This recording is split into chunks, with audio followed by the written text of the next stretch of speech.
الحمد للہ رب العالمین والصلاة والسلام علی سید المرسلین اما بعد فاعوذ باللہ من الشیطان الرجیم بسم اللہ الرحمن الرحیم۔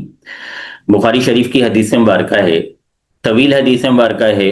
میں اس کا ایک حصہ آپ کے سامنے پیش کروں گا جس میں نبی کریم صلی اللہ علیہ وسلم کا یہ معمول بیان کیا گیا کہ قرآن پاک کے نزول سے پہلے، وحی کے نزول سے پہلے نبی کریم صلی اللہ علیہ وسلم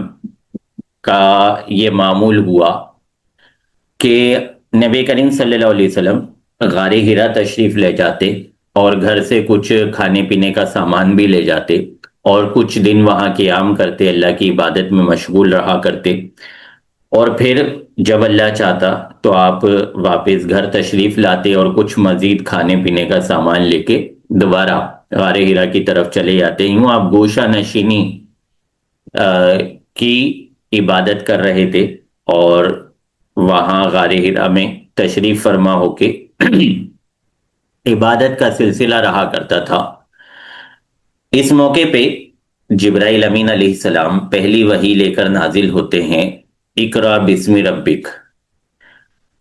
اس حدیث مبارکہ میں آگے چل کے جب یہ جبرائیل علیہ السلام کے ذریعے وحی کا نزول ہوتا ہے، نبی کریم صلی اللہ علیہ وسلم اس وحی کو لے لیتے ہیں۔ آگے کا واقعہ کچھ اس طرح بیان کیا گیا، فقال یا خدیجۃ ما لی واخبرها الخبر۔ راوی کہتے ہیں کہ جب نبی کریم صلی اللہ علیہ وسلم گھر میں تشریف لائے وحی کے نزول کے بعد، تو آپ بہت گھبرائے ہوئے تھے، آپ کی طبیعت پہ کافی اثر تھا۔ پہلے تو آپ جو ہے وہ کمبل لے کے بیٹھے رہے کچھ دیر کے لیے، اور پھر جب آپ کے دل کی گھبراہٹ کچھ بہتر ہوئی تو آپ نے فرمایا اے خدیجہ مجھے کیا ہوا، اور انہیں وہ سارا واقعہ بیان کیا کہ غار حرا میں کیا معاملہ پیش آیا، جبرائیل علیہ السلام کس طرح آئے اور کیا کیا معاملہ ہوا۔ ساتھ ہی فرمایا کہ فقال قد خشیت علی نفسی، فرمایا کہ مجھے اپنی جان پر خطرہ ہے، پتہ نہیں میں صحیح سمجھ سکا ہوں، غلطی ہو گئی ہے، کیا ہوا ہے، مجھے یہ بات آگے بتانی چاہیے نہیں بتانی چاہیے، مجھے خوف ہو رہا ہے۔ تو اما خدیجہ رضی اللہ تعالیٰ عنہا فرماتی ہیں فقالت لہو کلا ابشر فواللہ لا یخزیک اللہ ابدا، فرماتی ہیں کہ ہرگز نہیں، آپ بالکل غم زدہ نہ ہو، اللہ تبارک و تعالی ہرگز آپ کو رسوا نہیں کرے گا، اللہ تبارک و تعالی آپ کو لوگوں کے درمیان ذلت میں نہیں ڈالے گا، رسوائی میں نہیں ڈالے گا۔ وجہ کیا بیان کی خدیجۃ الکبریٰ رضی اللہ تعالیٰ عنہا نے کہ آپ کیوں رسوا نہیں ہوں گے، ہم نے آپ کی کون سی صفات دیکھی ہیں، ہم نے آپ کی کون سی خوبیاں دیکھی ہیں کہ جس کی وجہ سے ہمیں یقین ہے کہ اللہ تبارک و تعالیٰ کی مدد ہمیشہ آپ کے شامل حال رہے گی۔ فرماتی ہیں انکا لتصل الرحمہ، ایک تو یہ کہ آپ رشتہ داریاں نبھاتے ہیں،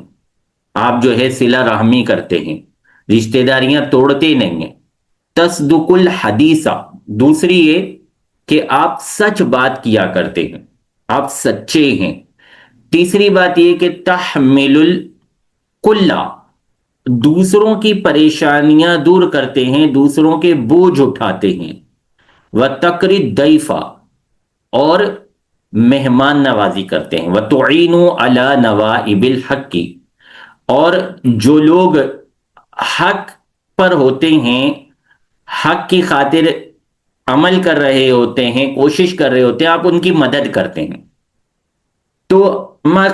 خدیجۃ الکبریٰ رضی اللہ تعالیٰ عنہا نے یہاں پہ چند باتیں بیان فرمائیں جو کہ حدیث کے ذریعے ہم تک پہنچیں، اور یہ وہ رہنما باتیں ہیں، یہ نبی کریم صلی اللہ علیہ وسلم کے وہ اوصاف حمیدہ ہیں کہ ان کو اختیار کر کے اما خدیجۃ الکبریٰ رضی اللہ تعالیٰ عنہا کے اقوال کی روشنی میں، جو کہ نبی کریم صلی اللہ علیہ وسلم کے سامنے بیان کیے گئے اور نبی کریم صلی اللہ علیہ وسلم نے یقیناً ان کا انکار نہیں کیا، اما خدیجہ رضی اللہ تعالیٰ عنہا کی ان اقوال کی روشنی میں یہ سمجھ آتا ہے کہ آپ یہ فرما رہی ہیں کہ اگر یہ اوصاف